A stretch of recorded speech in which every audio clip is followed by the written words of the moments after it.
सर्व शेतकऱ्याला परत एक सांगतो की यावर्षी पाऊस शॉर्टकट मार्गाने येत असल्यामुळं सांगली जिल्हा, सोलापूर जिल्हा, कोल्हापूर जिल्हा, सांगोला, त्याच्यानंतर पंढरपूर, सोलापूर, अहिल्यानगरला दरवर्षी कमी पडते, पण यावर्षी ना मान्सूनचाच पाऊस वडे नाले खळखळून वाहणारा नाही.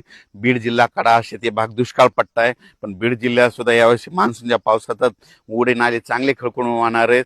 म्हणून बीड जिल्ह्यासाठी आनंदाची बातमी. परभणी जिल्हा, लातूर जिल्हा, नांदेड जिल्हा या भागात शॉर्टकट पाऊस असल्यामुळं ह्या 3 जिल्ह्याचे देखील चांगला पाऊस राहणार आहे. म्हणून हे देखील लक्षात यायचं. जालना जिल्हा देखील चांगला पाऊस राहणार आहे. संभाजीनगरकडे देखील राहणार आहे. अहिल्यानगर देखील राहणार आहे. नांदेड जिल्हा, त्याच्यानंतर हिंगोली, यवतमाळ, वाशिम, वर्धा, नागपूर, भंडारा, गोंदिया, चंद्रपूर, यवतमाळ, अकोला, अमरावती, बुलढाणा ह्या पट्ट्यात विदर्भात देखील काय होणार आहे, या 7 ते 14 मध्ये चांगला पाऊस पडणार आहे.